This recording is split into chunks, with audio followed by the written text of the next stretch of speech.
சங்கீதம் 146:8 பாருங்க. நிறைய இருக்கு அவரை பற்றி. ஒரு சில வசனங்களை மாத்திரம் நாம் சிந்திக்க போகிறோம். 146:8. குருடரின் கண்களை கர்த்தர் திறக்கிறார். மடங்கடிக்கப்பட்டவர்களை கர்த்தர் தூக்கி விடுகிறார். நீதிமான்களை கர்த்தர் சிநேகிக்கிறார். ஹல்லேலூயா. குருடரின் கண்களை கர்த்தர் திறக்கிறார். மடங்கடிக்கப்பட்டவர்களை கர்த்தர் தூக்கி விடுகிறார். நீதிமான்களை கர்த்தர் சிநேகிக்கிறார். குருடரின் கண்களை திறக்கிறார். நமக்கு நிறைய தெரியும். ஆண்டவர் உயிரோடு இருக்கும்போது நிறைய பேருடைய கண்களை திறந்தார். இன்னைக்கு வரைக்கும் திறந்துகிட்டே இருக்கார். அல்லேலூயா. ஆமென். குருடனையும் செவிடனையும் உண்டாக்கினவர் யார்? கர்த்தராகிய நான் அல்லவான்னு சொல்லியிருக்காரு. அவரே கண்களை திறக்கிறவர், காதுகளை திறக்கிறவர், நடக்க முடியாதவர்களை நடக்க வைக்கிறவர். இப்போ குருடரின் கண்களை கர்த்தர் திறக்காராம். ஆதியாகமம் 21 அதிகாரத்தினுடைய 18, 19 வாசிங்க. ஆதியாகமம் 21, 14 இருந்து இருக்கு அந்த சம்பவம். ஆதியாகமம் 24 யாரை பற்றி எழுதியிருக்கு? 21, 24. ஆதியாகமம் 24, 21 சாரி 21, 14 முதல். ஆபிரகாம் அதிகாலையில் எழுந்து அப்பத்தையும் ஒரு துருத்தி தண்ணீரையும் எடுத்து ஆகாருடைய தோளின் மேல் வைத்து, ஆகார் அவ தோளில் வச்சு அனுப்பிவிட்டது. இந்த சம்பவம் உங்களுக்கு தெரியும். நேரம் அதிகமாகிறதுனால நான் ஷார்ட்டாகவே சொல்கிறேன் எல்லாத்தையும். ஆகாருடைய தோளின் மேல் அனுப்பிவிட்டு உங்களுக்கு அந்த சம்பவம் தெரியும். அதுக்கப்புறம் என்னாச்சு? துருத்தியில் உள்ள தண்ணீர் செலவழிந்து போன பின்பு குழந்தை ரொம்ப தாகத்தால் அழுது சாகிற நிலைமைக்கு வந்தோடனே, பிள்ளை சாகிறதை நான் பார்க்க மாட்டேன். பிள்ளை செத்து போச்சா? சாகலை. சாக போகிற மாதிரி இருக்கா? தண்ணி கேட்டு தவிச்சுக்கிட்டே இருக்கு. இன்னும் கொஞ்ச நேரம் ஆனால் உயிரே போயிடுமோ. தண்ணி இல்லாமல் 3 நாள் வரைக்கும் இருக்கலான்னு சொல்கிறாங்க. ஆனால் அவள் பிள்ளை பார்க்குறது சாகிறத பார்க்க மாட்டேன்னு அழுதா. ஓடி போய் தள்ளி போய் உட்காந்து அவள் அழுதுகிட்டே இருக்கும்போது ஆண்டவருடைய சத்தம் வானத்துலேருந்து கேட்க, ஆகாரே நீ என்ன செய்யாத, அழாத. பிள்ளை இருக்கிற இடத்துல தேவன் அதன் சத்தத்தை கேட்டார். கர்த்தர் யார் சத்தத்தை கேட்டார்? பிள்ளையின் சத்தத்தை கேட்டார். ஆகார் அழுது ஆண்டவர் பார்க்கல, பிள்ளையின் சத்தத்தை கர்த்தர் கேட்டார். அல்லேலூயா. நம்ம எல்லாரும் தேவனுடைய பிள்ளைகள். நம்முடைய அழுகுரல், கதறல், எதற்காக அழுகுறோம் எல்லாத்தையும் தேவன் அறிந்திருக்கிறார். சீக்கிரம் வரப்போகிற நம்முடைய ராஜா நம்முடைய எல்லா நிலைமைகளையும் அறிந்து நமக்கு உதவி செய்கிறவர். ஹல்லேலூயா. அப்போ ஆகாரை பார்த்துட்டு ஆண்டவர் என்ன செஞ்சாராம்? 19வது வசனம். தேவன் அவளுடைய கண்களை திறந்தார். அவ குருடு இல்லை, ஆனா அவ கண்களை ஆண்டவர் என்ன செய்தார்? திறந்தார். பாருங்க, கண் திறந்திருந்தும் இருக்கிற ஒரு காரியத்தை அவளால் பார்க்க முடியாத போது ஆண்டவர் அவ கண்களை திறந்தார்.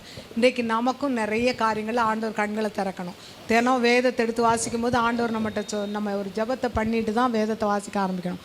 ஆண்டவரே என் கண்களை உடைய வேதத்தில் உள்ள அதிசயங்களை எல்லாம் நான் பார்க்கும்படிக்கு என் கண்களை திறந்தருளும் அப்படின்னு சொல்லிட்டு வாசித்தா கர்த்தர் வேதத்திலிருந்து நிறைய வெளிச்சங்களை நம் மீது வீச செய்வார்.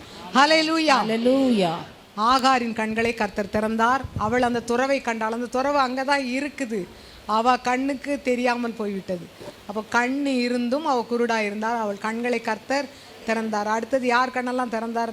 எல்லாத்தையும் சொல்லிட்டு போனால் நேராயிரம். உங்களுக்கு தெரியும், எலிசாவினுடைய வேலைக்காரன் 2 ராஜாக்கள் 6:17. அவனை சுற்றி ராஜா அவனுடைய குதிரைகள் ரதங்கள்லாம் வந்து நிற்கிது. பயப்படுறான். ஐயோ ஆண்டவனே இங்கே பாருன்னு சொல்லி எலிசாட்ட சொல்லும் போது எலிசா என்ன ஜெபம் பண்ணா? அப்பொழுது எலிசா விண்ணப்பம் பண்ணி கர்த்தாவே, இவன் பார்க்கும்படி இவன் கண்களை திறந்தருளும் என்றான். இவன் பார்க்கும்படி இவன் கண்களை திறந்தருளும். அப்போ கண்ணு இருக்குது, ஆனால் என்ன செய்ய முடியல? பார்க்க முடியல. நமக்கும் நிறைய நேரங்களில் கண் இருந்தால் கூட ஆண்டவருடைய சில வசனங்களை நம்ம பார்க்க முடியல, அதை விசுவாசிக்க முடியல. அப்போல்லாம் ஆண்டவர்கிட்ட ஜெபம், ஆண்டவரை தயவுசெய்து என் கண்களை திறந்தருளும், உங்களுடைய வசனத்தை நான் பார்க்கும்படி, அதை நான் விசுவாசிக்கும்படி என்னுடைய கண்களை திறந்தருளும். எப்போ சூழ்நிலையே நம்ம பார்த்துக்கிட்டு இருப்போம், அது நம்மளை பயங்காட்டிக்கிட்டே இருக்கும். ஆனால் கர்த்தருடைய வார்த்தை வல்லமை உள்ளது, அது ஜீவன் உள்ளது. அந்த வசனத்தை நாம் நோக்கி பார்த்தால் பிழைப்போம். ஹல்லேலூயா. இங்கேயும் பாருங்க, இந்த வேலைக்காரன் பார்க்கும்படி கண்களை திறந்தருளும் ஜெபித்த போது வேலைக்காரனுடைய கண்கள் திறக்கப்பட்ட. நம்ம எதை பார்த்தான்? இதோ எலிசாவை சுற்றிலும் அக்கினிமயமான குதிரைகளாலும் ரதங்களாலும் அந்த மலை நிறைந்திருக்கிறதை அவன் கண்டான். பாருங்க, அக்கினிமயமான குதிரைகளும் ரதங்களும். அப்போ தேவனுடைய பாதுகாப்பு எப்போது எலிசாவுக்கு இருக்கின்றத அப்போதான் அந்த வேலைக்காரன் கண்டான். நம்மை சுற்றிலும் நிறைய பாதுகாப்பை கர்த்தர் வைத்திருக்கிறார். உன் கால்கள் இடராதபடிக்கு, உன் பாதங்கள் கல்லில் இடராதபடிக்கு தூதர்கள் ஒன்று என்ன செய்வாங்க? கைகளில் ஏந்தி கொண்டு போவார்கள். வசனத்தையே பிசாசு ஆண்டவர்கிட்ட சொல்லி குதிக்க சொன்னான். பார்த்தீங்களா? வசனத்தை அவனே கோட் பண்ணுறான். நம்மளை விட நிறைய வசனம் தெரிஞ்சு வச்சுருக்கான் பிசாசு. அதனால் கேட்குற வசனம் எல்லாம் பிசாசு ஆண்டவர் சொல்கிறது நம்பக்கூடாது. சில வசனங்களை பிசாசு சொல்லி நம்ம இடற பண்ண வழி இருக்குது. கவனமாக இருக்க வேண்டும் வசனங்களை கேட்கும்போது. அப்போ இங்கே பாருங்கள், எலிசாவுடைய வேலைக்காரன். அடுத்து பிறவி குருடன் சுகமானது உங்களுக்கு தெரியும். யோவான் 9ஆம் அதிகாரத்தில் இருக்குது. பிறவி குருடனாக இருந்த ஒருவனை இயேசு சுகமாக்கினார். அவன் ஒரு சாட்சி சொல்லுவான். அதை வாசிங்க. 9:32. 9:32. பிறவி குருடனுடைய கண்களை ஒருவன் திறந்தான் என்று உலகம் உண்டானது முதல் கேள்விப்பட்டதில்லையே. அவர் தேவனிடத்திலிருந்து வராதிருந்தால் ஒன்றும் செய்ய மாட்டாரேன்னு அந்த பெரிய பெரிய ஞானிகள் இருக்காங்களே, பரிசேயர் வேதபாரகருக்கு இந்த பிறவி குருடன் சொல்லுகிறான். ஏன்னா அவருடைய கண்களை கர்த்தர் திறந்தார். திருப்பி அதட்டி கேட்கும்போது அவன் சொன்னான், சும்மா இருங்க, நான் எனக்கு பார்க்க தெரியல, அவர் என்னை தொட்டு சோகமாக்கிட்டார், போதுமா அப்படின்னு ஷார்ட்டாக சாட்சி சொல்லி முடித்தான். கர்த்தர் எல்லாருடைய கண்களையும் திறக்கிறார். பிறவி குருடா இருந்தாலும், வசனம் தெரியாம நம்ம முழிச்சுக்கிட்டு இருந்தாலும், நம்மளையும் அந்த லிஸ்ட்ல வச்சு நமக்கும் விளங்க காண்பிக்கிறார். ஹல்லேலூயா. கர்த்தர் நல்லவர். அடுத்தது போட்டிருக்கு, குருடரின் கண்களை கர்த்தர் காக்கிறார், மடங்கடிக்கப்பட்டவர்களை தூக்கி விடுகிறார். மடங்கடிக்கப்பட்டவர்கள், சமுதாயத்திலே மடங்கடிக்கப்பட்டவர், வாழ்க்கையிலே மடங்கடிக்கப்பட்டவர்கள். இன்றைக்கு நம்ம மடங்கடிக்கப்பட்டிருக்கலாம், குடும்பத்திலே மடங்கடிக்கப்பட்டிருக்கலாம், வேலை செய்கிற இடத்துல மடங்கடிக்கப்பட்டிருக்கலாம். மடங்கடிக்கப்பட்டவர்களை எல்லாம் கர்த்தர் என்ன செய்வார்? தூக்கி விடுவார். ஆனால் கர்த்தரை நோக்கி கூப்பிடணும். சும்மா அவரே தூக்கி விட மாட்டார். முதல்ல தூக்குவார். பாவத்தில் கிடக்கும்போது உணர்த்தி உளையான சேற்றிலிருந்து நம்ம என்ன செய்வாராம்? தூக்கி எடுப்பார். ஆனால் மற்ற நேரத்தில் நம்ம தான் கூப்பிடணும். ஆண்டவரை, நான் மடங்கடிக்கப்பட்டிருக்கிறேன், என்னை தூக்கி விடும்னா கட்டாயம் அவர் என்ன செய்வார்? அவரை நோக்கி கூப்பிடணும். பாருங்க, மடங்கடிக்கப்பட்டவர்கள் 2 பேரை பற்றி தான் இந்த காலையில் கொஞ்ச நேரம் சிந்திக்க போகிறோம். யோசேப்பினுடைய சரித்திரம் உங்களுக்கு தெரியும். ஆதியாகமம் 37ஆம் அதிகாரத்தில் இருக்குது. 4, 5, 8 வசனங்களை வாசிக்கும்படி கேட்டு. ஆதியாகமம் 37, 4, 5, 8. எப்படி அவனுடைய சகோதரர்கள் அவனை பகைத்தார்கள். அவனுடைய சகோதரர் எல்லாரிலும் அவனை தங்கள் தகப்பன் அதிகமாய் நேசிக்கிறதை கண்டபோது அவனோட பட்சமாய் பேசாமல் அவனை பகைத்தார்கள். பட்சமாவே பேச மாட்டாங்க. தம்பி வாப்பா உட்காரு, சாப்பிட்டியா, எப்படி இருக்கிற யோசேப்பு கேட்கவே மாட்டாங்க. யோசேப்பு ஒரு சொப்பனம் கண்டு அதை தன் சகோதரருக்கு அறிவித்தான். ஒரு சொப்பனத்தை வேற பார்த்து சொல்லிட்டான். அது நிமித்தம் அவனை இன்னும் அதிகமாய் பகைத்தார்கள். இதை அவன் தன் தகப்பனுக்கும் தன் சகோதரருக்கும் சொன்னபோது அவன் தகப்பன் அவனை பார்த்து, நீ உன் தாயாரும் நீ கண்ட இந்த சொப்பனம் என்ன? நானும் உன் தாயாரும் உன் சகோதரரும் தரை மட்டும் குனிந்து உன்னை வணங்க வருவோமோ என்று அவனை கடிந்து கொண்டான். பார்த்தீங்களா? சகோதரர் முதல்ல அவங்க கூட பட்சமாய் பேசாமல் பகைத்தார்கள். பட்சமாக பேச மாட்டாங்க. ஏன்னா அவங்க அப்பா பலவர்ண அங்கி ஒன்றை தச்சு கொடுத்தாரு. அவருக்கு பிரியமான பிள்ளை. ஏன் பிரியமான பிள்ளை? கடைசி பிள்ளைன்றது வயதான காலத்தில் தன்னுடைய சகோதரர் செய்கிற துன்மார்க்கத்தை சொல்லுவான். ராகேலுடைய மகன். அதான் அங்கே பாயிண்ட்டே. ராகேலுக்காக எவ்வளோ உருகி வேலை செஞ்ச ஆடு மேய்ச்சா அவங்களுக்கு தெரியும் எத்தனை வருஷம்னு. அவங்க மாமா அவனே ஏமாற்றி 14 வருஷம் வேலை செய்ய வச்சான். அதுக்கப்புறமா அங்கேயே அடிமையாகவே கிடந்தான். பாருங்கள், ராகேலுடைய மகன். அதனால் ரொம்ப இஷ்டம். அவனுக்கு ஒரு பலவர்ண அங்கி மல்டி கலர் ட்ரெஸ் ஒன்று தைச்சி கொடுத்துட்டான். ஆனால் இவ்வளோ பிள்ளைங்க இருக்கும்போது ஒரு பிள்ளையை கொடுத்தா கட்டாயம் எல்லா பிள்ளைகளுக்கும் என்ன வரும்? நம்ம பிள்ளைகளிடத்தில் பாரபட்சம் பார்க்க கூடாது. சரி, அந்த காலத்தில் அவனுக்கு தோண்டினது தைச்சி கொடுத்துட்டான். இதனால் அவனுடைய சகோதரர் அவனை பகைத்தார்கள். பகைப்பாங்கல்ல. நம்ம வீட்டிலே பாருங்கள், இப்போ கிறிஸ்மஸ்க்கு அவனுக்கு மட்டும் அந்த ட்ரெஸ் எடுத்து கொடுத்தீங்க, எனக்கு இந்த ட்ரெஸ் எடுத்து கொடுத்தீங்க, அவளுக்கு மட்டும் அந்த ட்ரெஸ் எடுத்து கொடுத்தீங்க, இவ்வளோ ரூபாய்க்கு எனக்கு ஏன் குறைவாச்சுங்க, கட்டாயம் இந்த பேச்சு வரும். அப்போ இவங்க சொன்னாங்க, எப்படி நீங்கள் அவனுக்கு மட்டும் ட்ரெஸ் எடுத்து கொடுத்தீங்கன்னா அப்பாட்ட போய் முறைக்க முடியாததுனால இவனை போட்டு பேசுகிறதே கிடையாது. அண்ணா வாய முடு, அண்ணா ஏய் யார்ரா நீ, தூரப்போ, அவன்கிட்ட பேசாத. இவன் பின்னாடியே போவான். இவங்க காது கேட்காம போயிட்டே இருப்பாங்க. அவனுக்கு எவ்வளோ கஷ்டமாக இருந்திருக்கும் பாருங்கள். மனசு எவ்வளோ வேதனையாக இருக்கும். அன்பாக பேசுகிறதுக்கு பைசா வாங்க வேணும், காசாக வேணும் அன்பாக பேசுகிறதுக்கு. ஒருவரில் ஒருவர் அன்பாக இருங்கள்னு ஆண்டவர் சொல்லியிருக்காரு. எல்லாரிடத்திலும் அன்பாக இருங்கள். அல்லேலூயா.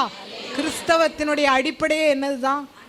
அன்பு தான். நம்ம மற்றவங்ககிட்ட அன்பாக இருக்கிறத வச்சு மற்றவங்க கண்டுபிடிக்கணும் இவங்க யார்? கிறிஸ்தவங்க. வாலண்டரியாக போய் அவங்களுக்கு ஹெல்ப் பண்ணணும், அன்பாக பேசணும். பேசுகிறதுக்கு என்னங்க தேவை? பணமாக தேவை? அன்பாக பேசுவோம்.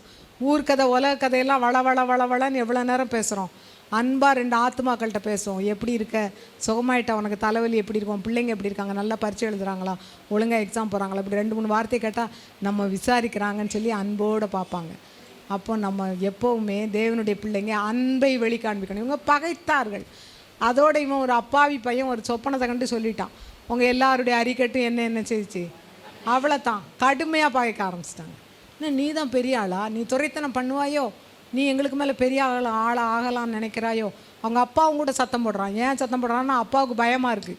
இவன் சொல்ல இவன் மேலே மற்றவங்களுக்கு என்ன வரும், மற்ற பிரதர்ஸ் பொறாமப்பட்டு இவன் ஏதாவது செஞ்சுருவாங்களா, அந்த பயம் வர அப்பாவுக்கு இருக்குது. அதனால் என்ன இப்படிலாம் பேசாத, உங்கள் அம்மா அப்பாலாம் உங்கள் அம்மாவும் நானும் வந்து உன்னை கும்பிடுவோன்னு நினச்சேன் அப்படின்னு சொல்லி அவரும் பேச ஆரம்பித்தார். எல்லாரும் அவனை பகைச்சாங்க. அப்போ கூட அவன் அதை கண்டுக்கவே இல்லை. இவ்வளோ நேரம் திட்டிட்டு போயிருக்கானுங்க. அவங்க அப்பா சொல்ல போய் அண்ணனெல்லாம் பார்த்துட்டு வாப்பா, இந்த பண்டம்லாம் கொடுத்துரு. நான் போகிறேன்ப்பா. எந்த பிள்ளை போகும்? அவனுக்கு அண்ணன் கூப்பிட்டதுக்கே பதில் சொல்லலை. நான் ஒன்றும் போக மாட்டேன், அவனுக்கு பட்னியை கிடக்கட்டும் அப்படின்னு சொல்லும் இந்த காலத்து பிள்ளைங்க. ஆனால் இவன் என்ன, நான் கொடுங்க நான் போகிறேன்ப்பான்னு தனியாக போகிறான் எல்லாத்தையும் தூக்கிட்டு. தூரத்தில் வரும்போது சொல்லிட்டாங்க, ஏய் சொப்பனக்காரன் வர்றான். அந்த வசனத்தை வாசிங்கன்னா நல்லா இருக்கும். சொப்பனக்காரன் வர்றான். இவனை இன்றைக்கே நம்ம என்ன, அவன் தூரத்தில் வரும்போது 16 வாசிங்க 18. அவர்கள் அவனை தூரத்தில் வரக்கண்டு அவன் தங்களுக்கு சமீபமாய் வரும் முன்னே அவனை கொலை செய்யும்படி சதி யோசனை பண்ணி, அவன் சமீபத்தில் வர முன்னாலே சதி யோசனை நடக்கு.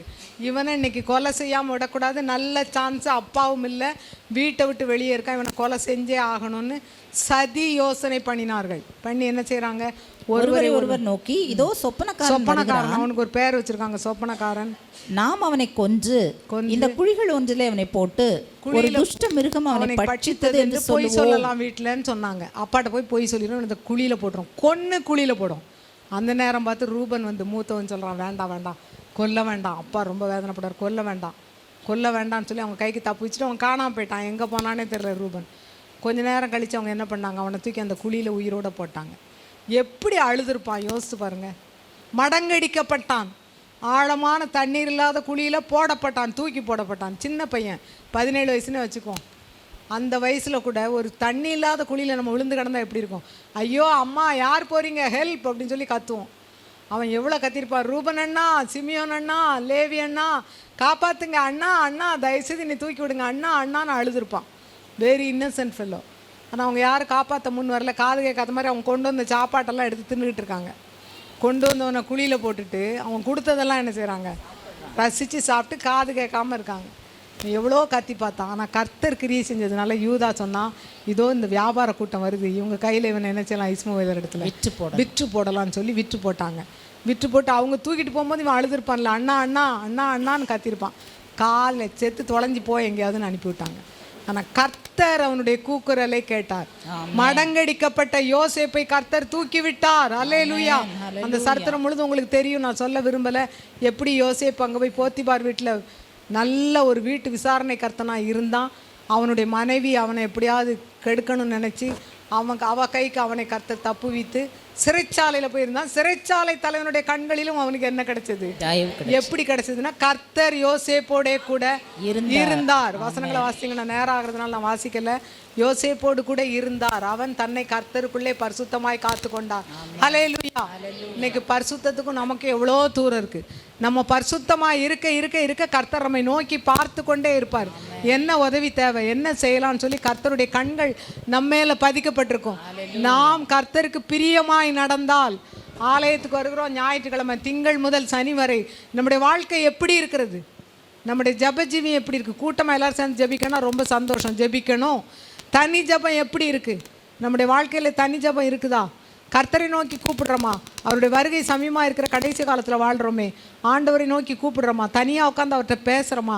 அவர் நம்முடைய நேசர். அவரிடத்துல எவ்வளோ நேரம் செலவழிக்கணும்? பீச்சில் போய் பாருங்கள், 2 பேராக உட்காந்துருப்பாங்க. என்ன மழை அடித்தாலும் வெயில் அடித்தாலும் ஒரு கொடையை வச்சுக்கிட்டு என்னத்தை தான் பேசுகிறாங்கன்னு அந்த பக்கமாக யாராவது போய் பார்த்தா ஒன்றும் பேச மாட்டாங்க, சும்மா தான் இருப்பாங்க. ஆனால் ஒருத்தர் பக்கத்தில் ஒருத்தர் உட்காந்துக்கிட்டு தரையில் ஒரு கோடை போடுறது, அப்புறம் அழிக்கிறது, ஒன்றும் அர்த்தம் இல்லாத வேலைகளை செஞ்சுட்டு இருப்பாங்க.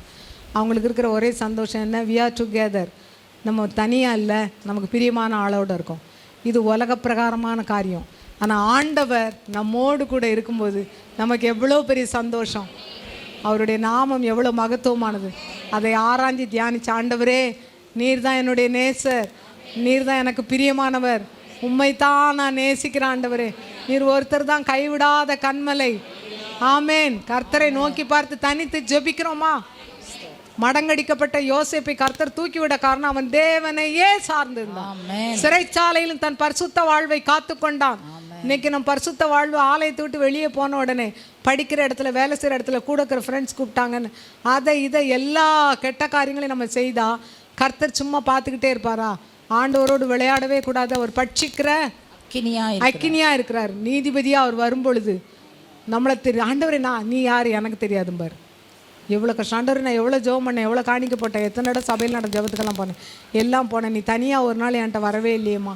உங்களுக்கு அந்த சின்ன சண்டே ஸ்கூல் சரித்திரம் தெரிஞ்சிருக்கும். ஜிம்முன்னு ஒரு பையன் டெய்லி ஸ்கூலுக்கு போகும்போது சர்ச்சில் போய் உட்காந்து, ஆண்டவரே நான் ஜிம் வந்திருக்கிறேன் அப்படின்னு சொல்லிட்டு எந்திரிச்சு போயிடும். தினமும் அந்த 12 o'clock மத்தியானத்தில். ஒரு நாள் அவன் ரொம்ப சீரியஸ் ஆக்சிடெண்ட் ஒன்றில் மாட்டி சாகிற நிலமையில் பெட்டில் இருக்கிறான். அவனை பார்க்க யாருமே வரல. இயேசு வந்தார். அல்லேலூயா. இப்போ வந்து அவனோடு இருந்து அவனை சுகப்படுத்தினார்னு ஒரு சரித்திரம் சொல்லுவோம். ஒன்றில் வந்து அவன் மரிச்சிட்டான்னு சொல்லுவாங்க. அப்போ டாக்டர்ஸ்லாம் வந்து யாரோ ஒருத்தர் வந்தார். யாருன்னு? இயேசு வந்தார். இயேசு வந்து என்ன சொன்னார்? Jim, I am Jesus, I have come to see யூன்னு சொன்னாராம். அல்லேலூயா. இவன் தினந்தோறும் அவர்கிட்ட என்ன சொன்னான்? ஆண்டவரே நான் ஜிம் வந்திருக்கிறேன். இன்னைக்கு இயேசு வந்து என்ன சொன்னார்? ஜிம், நான் இயேசு வந்திருக்கிறேன். நம்ம கர்த்தருக்கு செய்யும்போது 10 மடங்கு திருப்பி செய்வார் அவர். அல்லேலூயா. நம்மை மறக்கவே மாட்டார், மறக்கவே மாட்டார். நம்ம ஒவ்வொருத்தரும் அவர் மேலே வச்சிருக்கிற அன்பு அவருக்கு தெரியும். நாம் சில காரியங்களுக்காக அவரை பற்றி கொள்ளுகிறோம்னா அதுவும் அவருக்கு தெரியும். ஆனாலும் இறக்கப்படுவார். ஏன்னா கூப்பிடுற காக்கை குஞ்சுக்கு முதலாய் ஆகாரம் கொடுக்கிற தேவன். சரி, காக்கா கூப்பிட்டாலும் சரி, குருவி கூப்பிட்டாலும் சரி, மயில் கூப்பிட்டாலும் சரி, குயில் கூப்பிட்டாலும் சரி, கூப்பிடுதேன்னு இறக்கப்படுவார். ஆனால் அன்போடு கூட அவர் செய்கிறது வேற. நம்ம தெருவில் போகும்போது அம்மா அம்மா அம்மான்னு நிறைய சத்தம் கேட்கலாம். நம்ம பிள்ளைகளா கூப்பிடுது? யார் கூப்பிடுவா? தர்மம் எடுக்கிறவங்க கூப்பிடுவாங்க. அம்மா 10 ரூபா இருந்தால் போட்டு போங்கம்மா. அது மென்ஷன் பண்ணி சொல்லுவாங்க. 20 ரூபா இருந்தால் போடுங்கம்மான்னு. அம்மா அம்மா அம்மாம்பாங்க. நம்ம திரும்பி பார்க்காம போயிட்டே இருப்போம். ஏன்னா நம்ம பெத்த பிள்ளைங்க இல்லை அவர்கள். ஒரு சில நேரத்தில் நம்ம போடுறோம், ஒரு சில நேரத்தில் காது கேட்காத மாதிரி போகிறோம். ஆனால் ஆண்டவர் பாருங்கள், அவருக்கு தெரியும் இது ரத்தத்தால் கழுவப்படலை, கழுவப்பட்டும் பாவத்தில் இருக்குது. ஆனாலும் கூப்பிடுது, என்ன செய்ய? இறக்கப்படுவோன்ட்டு இறக்கப்படுறார். அந்த ஒரு சில நன்மைகளை நினச்சி கர்த்தர் நம்ம மேலே பட்சமாக இருக்கிறார் நினைக்கக்கூடாது. ஆண்டவரை நான் நேசிக்கிறேனா? அவரிடத்துல எவ்வளோ நேரம் செலவழிக்கிறேன்? அவருக்கு எனக்குள்ள உறவு எப்படி இருக்குது? அப்படி இருந்தால் நாம் மடங்கடிக்கப்படும் போது அவர் நம்ம என்ன செய்வார்? தூக்கி விடுவார். யோசேப்பை தூக்கி விட்டாரா? அல்லேலூயா. அவனை எப்படி தூக்கி விட்டார்னா உலகமே ஆச்சரியப்படும்படி ஒரே ராத்திரியில கதையவே மாத்திட்டார். அவன் பானபாத்திரக்காரன், சுயம்பாய்கள், தலைவர்களுக்கெல்லாம் அர்த்தத்தை சொன்னான். இந்த சரித்திரம்லாம் அவங்களுக்கு தெரியும்னு சொல்லிட்டு நான் சொல்லிட்டே போறேன். அவன் அர்த்தத்தை சொல்லி, ஐயா நீ வாழ்ந்திருக்கும்போது என்னை மறந்துடாத. அவன் போன உடனே மறந்துட்டான். பானபாத்திரக்காரன் மறந்தே போயிட்டான். அவன் மறந்த உடனே ஆண்டவர் மறக்கலை. குறிப்பிட்ட நாளிலே கர்த்தர் சகலவற்றையும் அதினதின் காலத்தில் நேர்த்தியாய் செய்திருக்கிறார். அல்லேலூயா. அவர் மறக்கவே இல்லை. அவர் நம்மளை மறக்கலை. அவருடைய டைம் வரும்போது கரெக்டாக செய்வார். எல்லாவற்றுக்கும் ஒரு காலம் உண்டு. பிறக்க ஒரு காலம் உண்டு, இறக்க ஒரு காலம் உண்டு, எல்லாத்துக்கும் ஒரு காலம் உண்டு. அதனால் கர்த்தர் கரெக்டாக அந்தந்த காலத்தில் செய்வார்.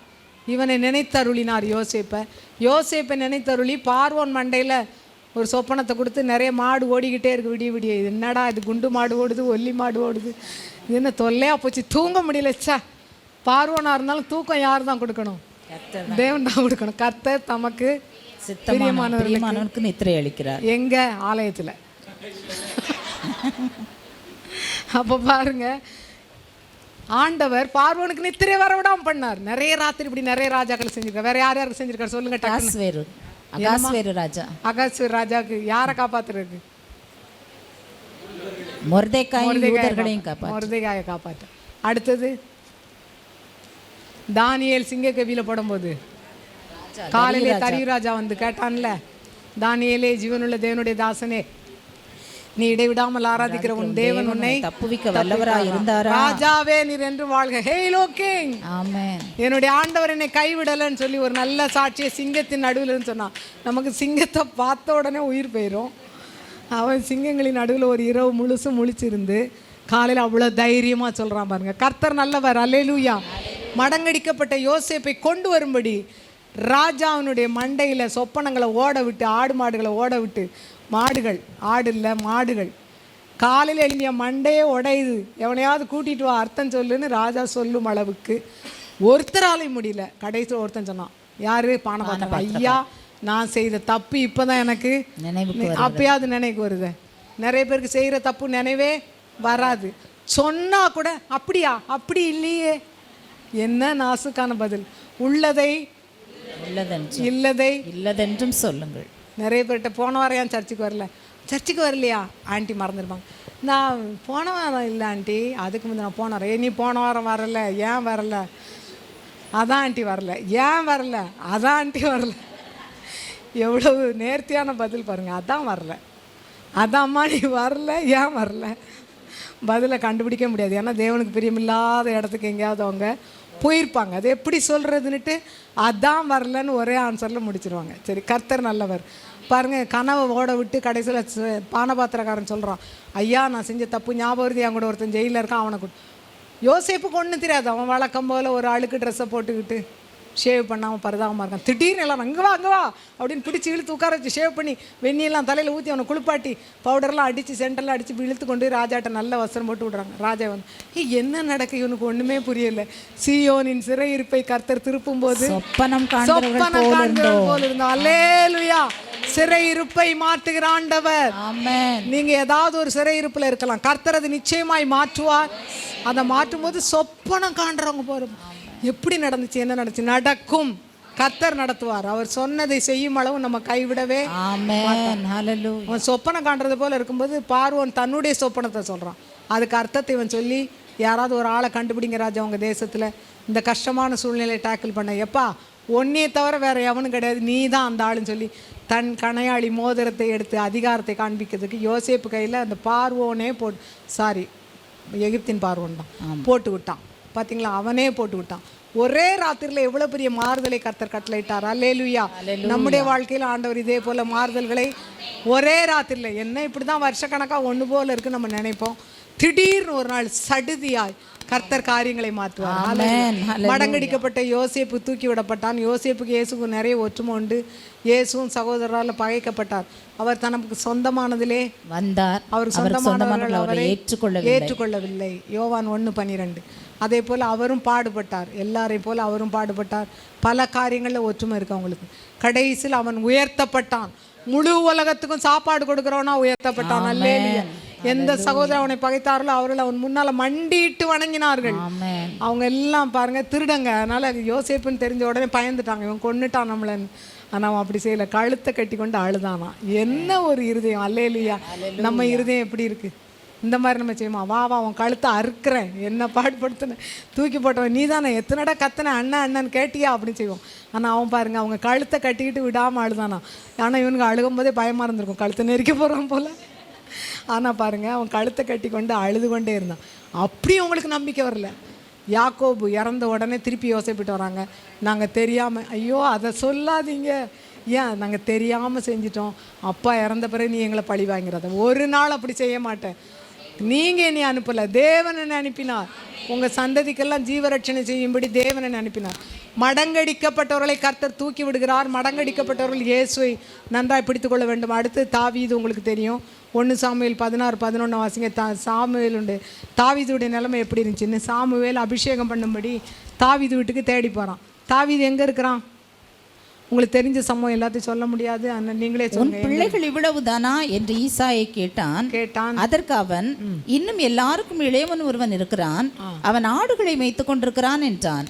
அப்பொழுது சாமுவேல் ஈசாயை நோக்கி, அவனை அழைப்பி அவன் இங்கே வருமட்டும் நான் பந்தி இருக்க மாட்டேன். சாமுவேல் ரொம்ப தூரம் நடந்து பசியோடு வந்து உட்கார்ந்துருக்காரு, விருந்து பண்ணி சாப்பிடணும்னு. ஆண்டவர் சொல்லிட்டார், இந்த வீடு தான். ஒவ்வொரு ஆளாக காட்டினா இவன் இல்லை அவன் இல்லை, எல்லாம் ஆஜானு பாகுவாய் மிலிட்ரி ஆட்கள்.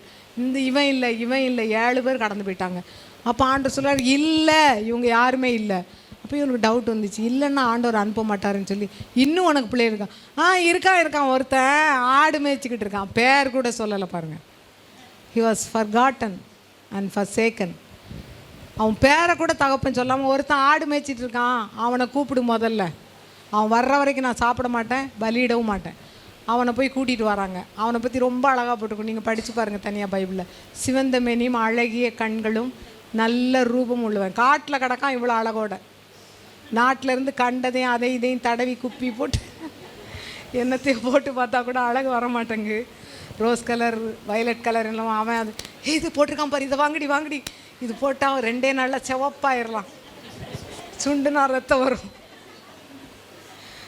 அவன் காட்டில் கிடக்குறாங்க, பனிலையும் குளிர்லையும் வெயில்லையும் கிடந்து ஆடுகளோடு இருக்கான். அவன் ட்ரெஸ் எல்லாம் என்ன வாடை அடிக்கும்? ஆட்டு வாடை தான் அடிக்கும். அந்தப்பட்ட பையனை பெற்றோர் மறந்து சகோதரர்கள் மறந்து ஒரு நல்ல நாளில் தீர்க்கதரிசி வந்திருக்காருன்னு அப்பாவே முதல்ல அனுப்பியிருக்கணும், ஆள் அனுப்பியிருக்கணும். ஆள் அனுப்பலை.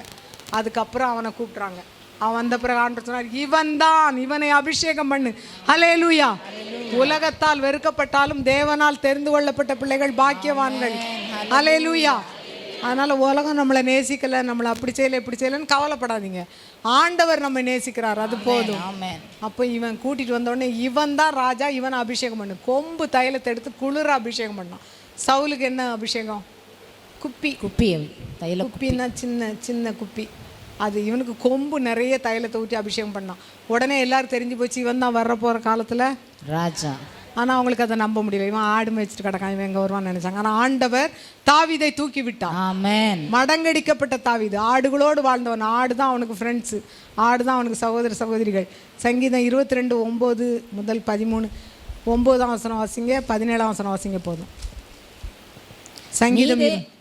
நீரே என்னை கர்ப்பத்திலிருந்து எடுத்தவர், என் தாயின் முளைப்பாலை நான் உண்கையில் என்னை உம்முடைய பேரில் நம்பிக்கையாயிருக்க பண்ணினீர்.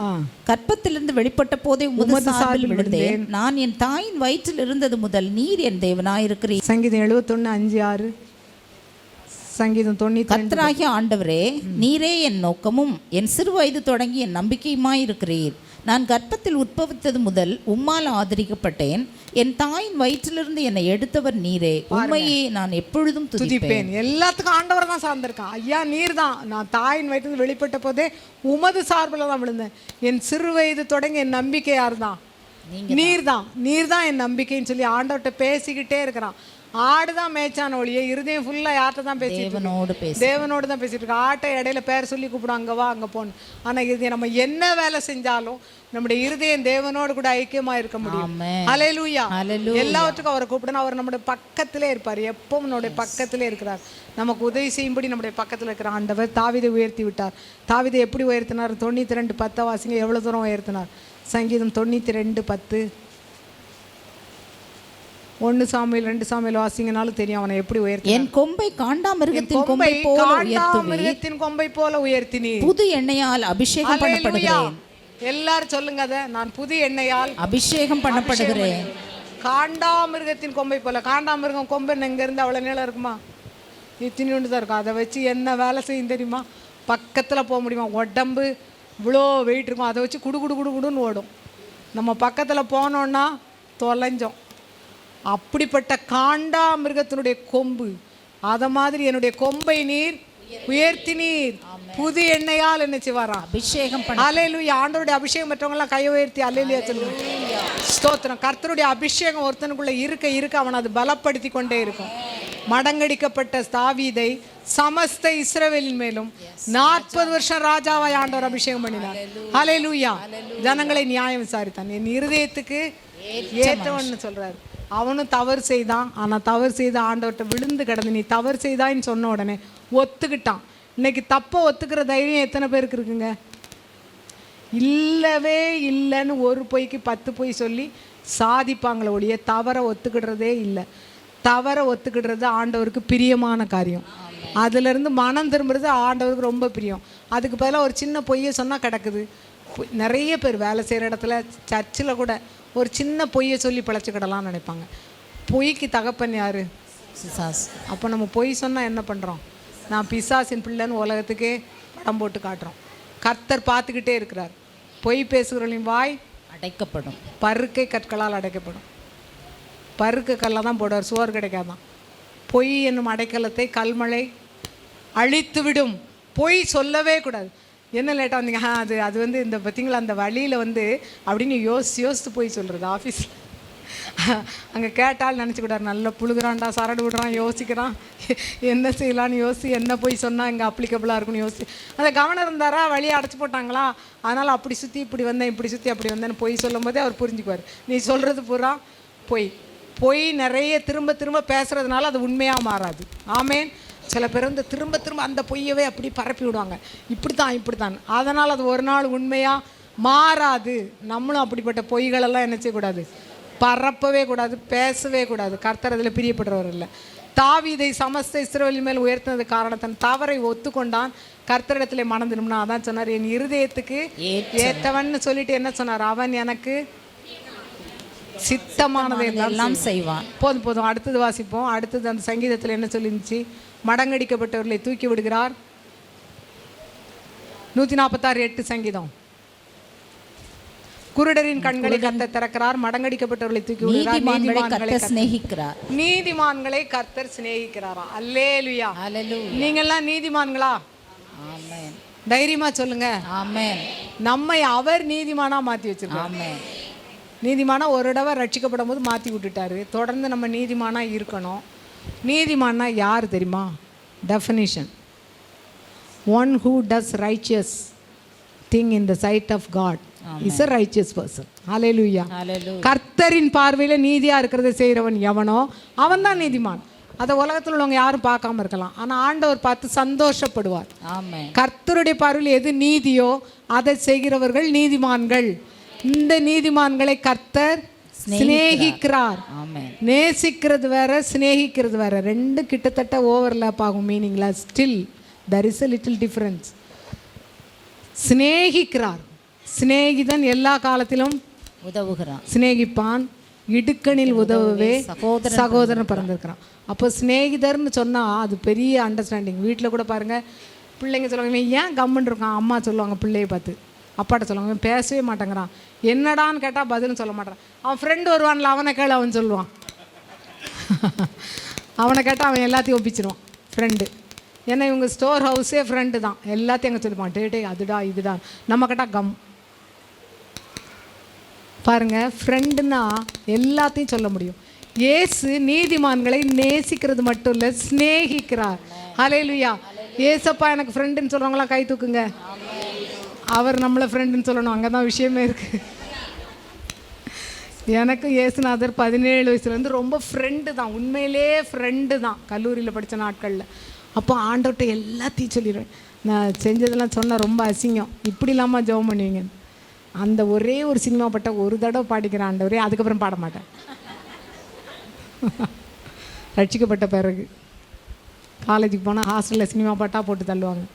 அப்போ அந்த சோதனை வரும்போது சே, ஆண்டவர் சொல்லுவார், பாட போறிய பாடு, அதுக்கு அப்புறம் வைப்போம் ஒரு குட்டு, அது நல்லா என்ன செய் தாங்க. ஆண்டவர் கண்டுக்காமல் விடவே மாட்டார், கஞ்சாடையாக விடவே மாட்டார். நம்ம செய்கிற தப்புக்குரிய தண்டனை என்ன செய்யும், கட்டாயம் வரும். மன்னிப்பார் மன்னிப்பார், ஆனால் தண்டிக்காமல் விடவே மாட்டார். இல்லைன்னா வந்து நிற்பான் லூசிஃபர், அவனை மட்டும் விட்டுரு, நான் என்ன பெரிய தப்பு செஞ்சேன்ட்டு வருவான். அதனால் கர்த்தர் கட்டாயமாக ஒரு தண்டனையை அனுப்பி தான் தீர்வார். சிட்சிப்பார். தகப்பன் சிட்சியாத புத்திரன் உண்டோ. நீதிமான்கள் 3 பேர் வேதத்திலிருந்து வாசிப்போம். ஆபிரகாம், ஆதியாகமம் 15:6 டக்கு டக்குன்னு வாசிங்க. அவன் கர்த்தரை விசுவாசித்தான், அதை அவர் அவனுக்கு நீதியாக எண்ணினார். ஆபிரகாம் தேவனை விசுவாசித்தான், அதையே அவனுக்கு நீதியாக எண்ணிட்டார். ஏன்னா ஏசு அப்போ மரிக்கல, நீதி கிடைக்கிறது கஷ்டம். விசுவாசித்தான், நீதியாக எண்ணினார். அடுத்து யாக்கோபு 2:23. அப்படியே ஆபிரகாம் தேவனை விசுவாசித்தான், அது அவனுக்கு நீதியாக எண்ணப்பட்டது. அப்புறம் அதை தொடர்ந்து வேதவாக்கியம் நிறைவேறிட்டு அவன் தேவனுடைய சிநேகிதன் எனப்பட்டான். அல்லேலூயா. ஆபிரகாம் எப்படி தேவனுக்கு சிநேகிதனானான்? அவன் அவரை விசுவாசித்தான். அல்லேலூயா. அல்லேலூயா. விசுவாசத்துல பல படிகள் இருக்கு. நாங்களும் தான் விசுவாசித்தானே சர்ச்சைக்கே வந்திருக்கோம். எங்களுக்கு இன்னைக்கு ஒரு 10,000 ரூபா வேணும், கிடைக்கும்னு நம்பி தான் சபைக்கு வந்து விசுவாசத்தோடு உட்காந்துருக்கோம். கிடைக்கலன்னா தானே இருக்கு. அப்படி அல்ல, தேவனை எல்லா காரியத்துக்கும் நம்ம விசுவாசிக்கணும். அப்போ தேவனை அவன் விசுவாசித்தான். 90 வயசுக்கு மேலாயிட்டு இன்னும் குழந்தை பிறக்காமல் இருக்குது. என்னத்தை சொல்கிறது? விசுவாசிக்கிட்டே இருக்கான். ஒரு நாள் அது இப்படி சொன்னீரே, ஒன்றும் நடக்கலையே அப்படின்னு சொல்லவே இல்லை. நம்ம என்ன பாஸ்டர் அன்னைக்கே சொன்னீங்க கர்த்தர் மாட்டார், என்னத்தை மாட்டினார்? பாஸ்டர் அடுத்த மாதம் வரை பாப்பா, இல்லைன்னா உங்களுக்கு இருக்குது. பாஸ்டர் என்ன செய்வார்? விசுவாசிக்கணுங்க, விசுவாசிக்கணும், கடைசி வரைக்கும் விசுவாசிக்கணும். அல்லேலூயா. ஆபிரகாம் தேவனை விசுவாசித்தான், அதனால் அவன் தேவனுடைய சிநேகிதன். அப்போ நீங்களும் நானும் தேவனுடைய சிநேகிதர்கள் எனப்படணும்னா நம்ம என்ன செய்யணும்? அவரை விசுவாசிக்கணும். வாழ்வில், தாழ்வில், சுகத்தில், துக்கத்தில், வியாதியில், சுகத்தில், எல்லாத்துலேயும் தேவனை விசுவாசிக்கணும். என் தேவன் எனக்கா எல்லாவற்றையும் நன்மையாக செய்து முடிப்பார், அந்த நம்பிக்கை நமக்கு இருக்கணும். அல்லேலூயா. அவரை விசுவாசிக்க வேண்டும். விசுவாசம்னா என்னது? நம்பப்படுகிறவைகளின் உறுதியும் காணப்படாதவைகளின் நிச்சயமுமாய் தேவன் ஒருவர் உண்டென்றும் அவர் தம்மை தேடுகிறவர்களுக்கு பலன் அளிக்கிறவர், கட்டாயம் செய்வார். இதை நம்பணும். இதுதான் விசுவாசம். இந்த விசுவாசம் தான் நமக்கு காக்கிற ஜெயம். அல்லேலூயா. உலகத்திலே உங்களுக்கு உபத்திரம் உண்டு, ஆனால் நான் உலகத்தை ஜெயித்தேன்னு சொன்னாரு. உங்கள் விசுவாசமே உலகத்தை ஜெயிக்கிற ஜெயம். இயேசுவும் விசுவாசித்து தான் ஜெயிச்சு போய்கிட்டே இருந்தார். அப்போ நீதிமான்களை கர்த்தர் சிநேகிக்கிறார்னா அவரை விசுவாசிக்கிறவர்கள், நீதிமானாக இருந்து அவரை விசுவாசிக்கிறவர்கள் அவர் சிநேகிக்கிறார். அது நிறைய இருக்குது. ரோமர் ஏசாயா 41:8 மட்டும் வாசிங்க. டைம் போகிறதுனால நான் டக்குன்னு சொல்கிறேன். ஏசாயா 41:8. என் தாசனாகி இஸ்ரவேலே, நான் தெரிந்து கொண்ட யாக்கோபே, என் சிநேகிதனாகிய ஆபிரகாமின் சந்ததி. அல்லேலூயா. என் சிநேகிதனாகிய ஆபிரகாம்னு டெக்ளேர் பண்றார் வாயை திறந்து. அவன் என்னுடைய சிநேகிதன். யாருக்கு? அதுக்கப்புறம் எத்தனையோ தலைமுறை சந்ததிகளுக்கு சொல்றாரு என் சிநேகிதனாகிய ஆபிரகாமின் சந்ததி. அவன் நிமித்தம். அதான் நம்ம ஜெபம் பண்ணது கூட, என் தாயின் தேவனே, என் தகப்பனின் தேவனேன்னு சொல்லி ஆண்டவர் நிறைய நேரம் கூப்பிடுவோம். ஏன்னா அவங்க எல்லாம் அவரை விசுவாசித்த விசுவாசம், அந்த விசுவாசத்திற்கு அவர்களுக்கு கிடைத்த பலன். இதை யோசித்து பார்த்து ஆண்டவர் நோக்கி கூப்பிடும்போது நம்ம அப்படி சொல்லி ஜெபிக்கலாம். நம்ம தாயின் தகப்பனும் உத்தம கிறிஸ்தவர்களாக இருந்து கர்த்தரை விசுவாசித்தவர்களாக இருந்தால் நாம் அப்படி சொல்லி ஜெபிக்கலாம். இங்கே ஆபிரகாம் சந்ததியை பார்த்து ஆண்டவர் சொல்ல, என் சிநேகிதன். உங்கள் தாத்தா இருக்காரு, உங்கள் முப்பாட்டு இருக்காரு, அவர் என்னுடைய சிநேகிதன் அப்படின்னு சொல்லி. பிள்ளைகளின் பிள்ளைகள் பிதாக்களின் பிள்ளைகளுடைய மேன்மை அவர்கள் பிதாக்களே. நம்முடைய மேன்மை யாரு? நம்முடைய பிதாக்கள். அன்னாருடைய பிள்ளை, இன்னாருடைய பேரன். அதுவும் அவங்க கர்த்தருக்கு பயந்தவர்களாக இருந்தால் கர்த்தர் நம்ம மீது தனி கவனம் வச்சு நம்ம ஆசீர்வதிப்பார். அல்லேலூயா. ஆபிரகாமின் சந்ததி என் சிநேகிதன் அவன் சொல்லி ஆண்டவரே வார்த்தை கொடுக்குறார். அடுத்ததாக நீங்கள் பார்த்தீங்கன்னா ஏனோக்கு, ஆதியாகமம் 5:22-24. ஏனோக்கு. எபிரேயர் 11:5. இதில் 11:6 வாசிங்க. 11:6 எபிரேயர் 11:6. விசுவாசம் இல்லாமல்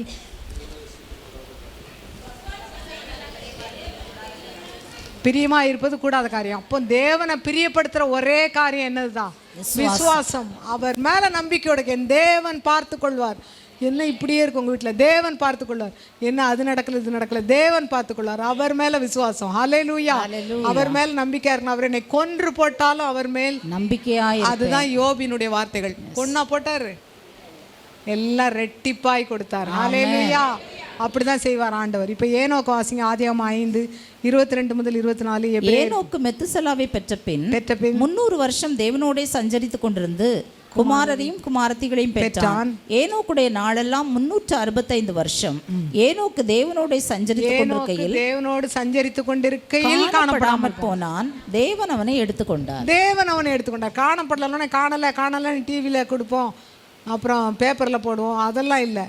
அவன் காணப்படாமல் போனான். பக்கத்திலே போட்டிருக்கு தேவன் அவனை எடுத்துக்கொண்டார். யார் தேவனோடு சஞ்சரிக்கிறார்களோ அவர்களை தேவன் அமைதியாக எடுத்துக்கொள்வார். ஆமென். அல்லேலூயா. தேவனுடைய பிள்ளைகள், பரிசுத்தவான்களின் மரணம் கர்த்தருடைய பார்வையில் எப்படிப்பட்டது? அருமையானது. தன்னுடைய பிள்ளைகளை தன்னோடு சேர்த்து கொள்ளுகிறார். இங்க ஏனோக்க தன்னோடு சேர்த்துக்கிட்டார். அவன் மரணத்தை காணவில்லை. மரணத்தை காணாத 2 பேர் யாரு? ஏனோக்கு, எலியா.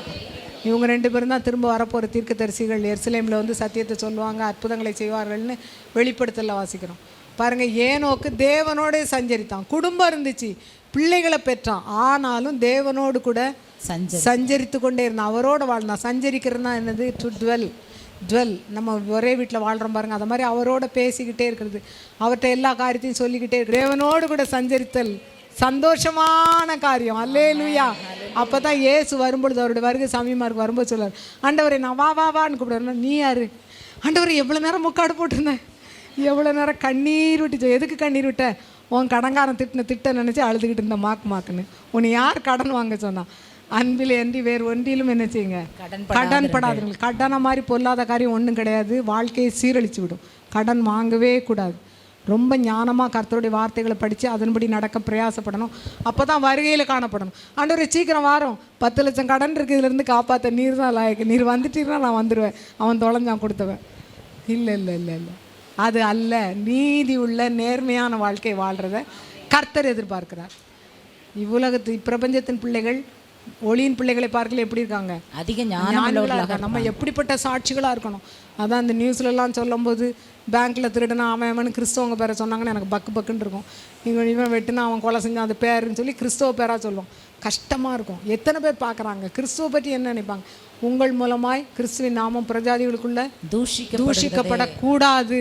அப்போ ஏனோக்கு தேவனுடைய சஞ்சரித்தான் 11:5 எபிரேயர், யூதா 14:15. விசுவாசத்தினாலே ஏனோக்கு மரணத்தை காணாதபடிக்கு எடுத்துக்கொள்ளப்பட்டான். விசுவாசத்தினால தாங்க அவன் மரணத்தையே காணாதபடி எடுத்துக்கொள்ளப்பட்டான். அல்லேலூயா. நம்ம கர்த்தரை எப்படி விசுவாசிக்கிறோமோ அதை அவர் நம்முடைய கடைசி நேரத்தில் காட்டுவார். மரணத்தையே காணாமல் போயிட்டான், இல்லைன்னா எப்படி இறந்தாங்கன்னே தெரியாது, அப்படி இறந்துருப்பாங்க. கர்த்தருக்கு பிரியமாய் நம்ம நடக்கும்போது கர்த்தர் நம்முடைய எல்லா காரியங்களையும் ஆதி முதல் அந்த வரைக்கும் சரியாய் ஞானமாய் செய்வார். ஹல்லேலூயா. அப்போ ஏனோக்கு தேவனுடைய சஞ்சரித்தான், காணப்படாமல் போனான். யூதா 14:15.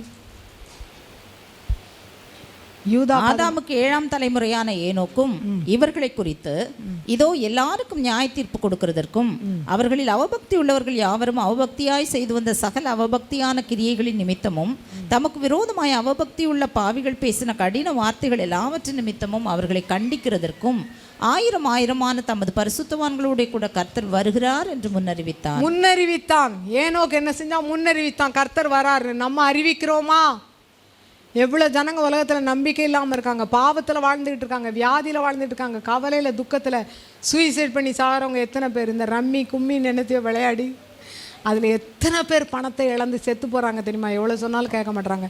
நம்ம போய் 2 வார்த்தை யாருக்காவது சொல்லுவோம், ஜபத்தோடு சொல்லுவோம். அவங்க இயேசுவை ஏற்றுக்கொண்டு இப்படிப்பட்ட தீமைகளுக்கு என்ன செய்வாங்க?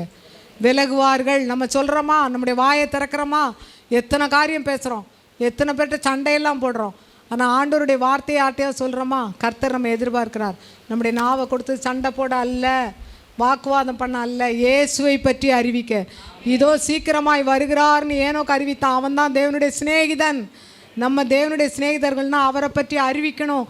சீக்கிரமாக வரப்போகிறாருன்னு சொல்லணும். நம்முடைய வாழ்க்கை சாட்சியாக இருக்கணும். அப்போ தான் நம்ம சொல்கிறத மற்றவங்க கேட்பாங்க. ரொம்ப நேரம் ஆகிட்டுன்னு ஒன்று சாரி 2 இருக்குது. நோவா பற்றி நான் சொல்லலை. நோவா உங்களுக்கு தெரியும், தன் காலத்தில் வாழ்ந்தவர்களுக்குள்ளே உத்தமன் நீதிமாயமாக இருந்தான். மோசே யாத்திராகமம் 33:9 முதல் 11. மோசே எண்ணாகமம் 12:3-8. யாராவது வாசிங்க.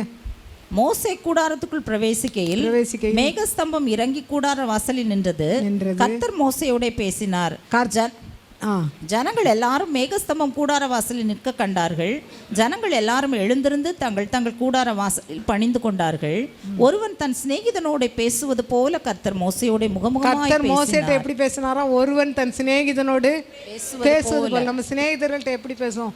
அப்புறம் தெரியுமா, அதுக்கப்புறம் அது இல்லை இது இல்லை அப்படி சொல்லி நேருக்கு நேரம் கண்ணை பார்த்து பேசுவோம். சிநேகிதர்கிட்ட பேசும்போது தேவன் மோசேயோடு அப்படி பேசினாராம். ஒருவன் தன் சிநேகிதனோடு பேசுவது போல மோசையோடு பேசினார். அல்லேலூயா. நம்மோடும் பேசுவார். நாம் இயேசுவுக்கு பிரியமாய் வாழ்ந்தால், அவருக்கு பிரியமான விசுவாசத்தை காண்பித்தால் நம்மோடும் பேசுவார் ஆண்டவர். ஹல்லேலூயா. மோசேயோட கூட கர்த்தர் சிநேகிதன் என்பதை வெளிப்படுத்தினார். என்னாகமம் 12:3-8. மோசேயானவன் பூமியில் உள்ள சகல மனிதரிலும் மிகுந்த சாந்த குணம் உள்ளவனாயிருந்தான். சடுதியிலே கர்த்தர் மோசேயும் ஆரோனையும் மிரியாமையும் நோக்கி, நீங்கள் 3 பேரும் ஆசரிப்பு கூடாரத்துக்கு புறப்பட்டு வாருங்கள் என்றார். 3 பேரும் போனார்கள். கர்த்தர் மேகத்தூணில் இறங்கி கூடார வாசலிலே நின்று ஆரோனையும் மிரியாமையும் கூப்பிட்டார். அவர்கள் இருவரும் போனார்கள். அப்பொழுது அவர், என் வார்த்தைகளை கேளுங்கள். உங்களுக்குள்ளே ஒருவன் தீர்க்கதரிசியாயிருந்தால் கர்த்தராகிய நான் தரிசனத்தில் என்னை அவனுக்கு வெளிப்படுத்தி சொப்பனத்தில் அவனோட பேசுவேன். என் தாசனாகிய மோசேயோ அப்படிப்பட்டவன் அல்ல. என் வீட்டில் எங்கும் உண்மை உள்ளவன். என் வீட்டில் எங்கும் உண்மை உள்ளவன், சாந்த குணம் உள்ளவன், உண்மை உள்ளவன். இயேசு தன்னை பற்றி சொல்லும்போது என்ன சொன்னார்? நான் சாந்தமும் மனத்தாழ்மையும். தன்னை பற்றி அவர் சொன்ன ஐடென்டிட்டி இந்த 2 தான். நான் சாந்தமும். சாந்தம்லாம் நம்ம கிலோ எவ்வளோன்னு கேட்போம், ஆனால் அதை பெற்றுக்கொள்ளணும்னு ஆண்டவர் விரும்புகிறார். அவருடைய குணம் சாந்த குணம். மனத்தாழ்மையுமா இருக்கிறேன்னு சொன்னார். அதே குணத்தை பற்றி இவன்ட்ட சொல்லியிருக்கு பாருங்க. சாந்தம் உள்ளவன், உண்மை உள்ளவன். உண்மை உள்ளவர்கள் மனுபுத்திரரிலே குறைந்திருக்கிறார்கள். உண்மை இல்லை இப்போ. ஆனால் ஆண்டவர் பேரே சத்தியம். நானே வழியும் சத்தியமும். சத்தியம்னா உண்மை. உண்மை உள்ள ஆண்டவர். உங்களை அழைத்தவர் உண்மை உள்ளவர். அவர் அப்படியே செய்வார். அல்லேலூயா. உண்மையுள்ள ஆண்டவர். நம்மளும் அப்படி தான் அவரை போல் உண்மையாக இருக்க வேண்டும். கர்த்தர் உண்மை உள்ளவர், அவருடைய பிள்ளைகளும் உண்மையாக இருக்க வேண்டும். நீங்கள் இதை வாசிங்க. உபாகம் 34:5-12 ஃபுல்லாக வாசிக்க வேண்டாம். மோசேயினுடைய மரணத்தை பற்றி போட்டிருக்கு. மோசே மரிக்கும்போது யார் அவனை அடக்கம் பண்ணது? தேவனே அடக்கம் பண்ணார். நீங்கள் நல்ல பைபிளை படிக்கணும், நிறைய வாசிக்கணும். நம்ம வரும்போது சபையில் சொல்கிறது, ஜபக்கூட்டங்களில் சொல்கிறத மட்டும் கேட்டுட்டு திருப்தி அடையக்கூடாது. வேதத்தை நல்லா வாசிக்கணும். மோசே அடக்கம் பண்ணது கர்த்தர். ஆமென். கர்த்தர் வர முன்னாலே பிசாசு வந்து உட்காந்துருக்கான் என்ன பண்ணலான்னு. எந்த நபருமே மறித்து அவங்கள பெட்டியில் வச்சு குழியில் இறக்குற வரைக்கும் காத்துக்கிட்டே இருப்பானா. இப்பயாவது ஏதாவது தப்பு செய்ய வைக்கலாமா? எங்கள் கணவர் உயிரோடு இருக்கும்போது அது சொல்லுவாங்க. பிசாசு காத்துக்கிட்டே உட்காந்துருப்பானா, கடைசி ஆணி அடிக்கிற வரைக்கும் காத்திருப்பானா. இப்போ கூட இந்த செத்து போன பிரேதத்தை கூட ஏதாவது தவறு செய்ய வைக்கலாமா? எப்படியாவது ஒரு தப்பு செய்ய வைக்கலாமா? ஏன்னா அவன் விழுந்து போனவன். எல்லாரும் பரலோகத்தை விட்டு விழுந்து போகணுங்கிறது தான் அவனுடைய விருப்பம். அதனால் எதிர்பார்த்துட்டு இது கர்த்தருக்கு தெரிஞ்சதுனால, மோசே ஏற்கனவே பேச சொன்ன இடத்துல கண்மலையை அடித்ததுனால, அந்த காரணத்தை வச்சு ஆண்டவர் சொல்லிட்டார், நீ கானானுக்குள் பிரவேசிப்பதில்லை. ஆனாலும் பிசாசு வந்தான். மோசையினுடைய சரீரத்தை பற்றி ஏதாவது பேசலான்னு வந்தான். அதை தவிர்க்க தான் கர்த்தரே அங்கே வந்தார். அல்லேலூயா. கர்த்தர் வந்து தன்னுடைய தூதனை வைத்து அவனை அடக்கம் பண்ணினார். அப்போ அந்த மலையில் இன்னைக்கு வரைக்கும் அவன் பிரேத குழியை ஒருவனும் அறிஞ்சானா என்ன பண்ணியிருப்பான்? கோயில் கட்டியிருப்பான். பெரிய கோயில் கட்டி வருஷந்தோறும் விழா. இந்தியாவிலேருந்து ஆயிரக்கணக்கில் ஜனங்கள் போவார்கள், கிறிஸ்தவங்கள்லாம். அப்படி செஞ்சுருப்பான். அதனால தான் ஆண்டவர் ஞானமான ஒரு காரியத்தை செய்து முடித்தார். அல்லேலூயா. எப்போவுமே பரிசுத்தவான்களின் மரணம் நடக்கும்போது பிசாசு வந்து தர்க்கிப்பான். சகரியாவில் 3ஆம் அதிகாரத்தில் அதை வாசிப்பீங்க, எடுக்க வேண்டாம். அவன் யோசுவா என்ற பிரதான ஆசாரியனை மரித்த உடனே அவனை வந்து குறை சொல்கிறதுக்கு வந்துட்டான். வந்த உடனே தூதன் திட்டுனானா, கர்த்தர் உன்னை கடிந்து கொள்வாராக. பிசாசு கூட நம்ம எப்படி தான் திட்டணும்? கர்த்தர் உன்னை கடிந்து கொள்வாராக தான். நம்ம என்ன கேவலமான வார்த்தைகளால் வீட்டில் இருக்கவங்கெல்லாம் திட்டுறோம். பிசாசையே அவ்வளோ ஜென்டிலாக சொல்லணும், கர்த்தர் உன்னை. ஏன்னா நம்மளால் ஒன்றும் முடியாது, கர்த்தரால் தான் முடியும் கடிந்து கொள்வது மற்ற எல்லாமே. அப்போ கர்த்தர் உன்னை கடிந்து கொள்வாராக அப்படின்னு சொல்லி அன்றைக்கு ஆண்டவர் அவன் அழுக்கு வஸ்திரத்தை கலட்டு நல்ல வஸ்திரத்தை போட்டு நம்மளை லென்ஸ் வச்சு பார்த்துக்கிட்டு இருப்பான். என்ன குறை இருக்குது, என்ன தப்பு இருக்குது, அவனுக்கு மட்டும் செய்கிறீரு, இவ்வளோ தப்பு செஞ்சுருக்கானே. நம்ம பரிசுத்தமுள்ள ஒரு வாழ்க்கையை வாழ வேண்டும். கர்த்தர் வரப்போகிற கடைசி நாளில் வாழ்கிறோம். அதனால் மத்தேயு 17:3 வாசிங்க. நம்ம பிரசங்கத்தை முடிக்கலாம், நேரம் ஆகிட்டு. மத்தேயு 17:3 என்ன சொல்லப்பட்டிருக்கு? ஆண்டவர் மறுரூப மலையில் யாரோடு? மோசேயும் எலியாவும் அவரோட கூட பேசுகிறவர்களாக அவர்களுக்கு காணப்பட்டார்கள். மோசையை கொண்டு வந்துட்டார் பார்த்தீங்களா? மறுரூப மலைக்கே கொண்டு வந்துட்டார். மோசே பொல்லாதவன், அடிச்சிட்டான், கர்த்தருடைய வார்த்தையை மீறிட்டான், அவனை தூக்கி தூர போடணும், அவனை நரகத்தில் போடணும் அப்படின்லாம் சொல்கிறதுக்கு பிசாசு காத்திருந்தான். ஆண்டவர் அவனை வெட்கப்படுத்துறதுக்கு தான் மறுரூப மலையில் மோசையை கூட்டிகிட்டு வந்தார். அல்லேலூயா. கர்த்தர் நம்முடைய பாவங்களை கழுவுகிறவர். நாம் அவரிடத்துல வந்து மனம் திரும்பி சொன்னா போதும், நம்மை சேர்த்து கொண்டு நீதிமான்களாய் மாற்றுகிறார். ஒரு நாள் ரட்சிக்கப்பட்ட, ஆனால் இப்போ எத்தனையோ தப்பு செஞ்சுட்டேன். ஆண்டவரிடத்துல அறிக்கை எடுங்க, தனித்து அவரிடத்துல ஜெபம் பண்ணுங்க, அநேகருக்கு சாட்சியாக வாழுங்க. இயேசுவை அறிவிக்கிற கடைசி காலத்தில் வாழுகிறோம். கர்த்தருடைய சமூகத்தில் நீதிமான்களாய் காணப்பட ஆண்டவர் நமக்கு உதவி செய்வார்.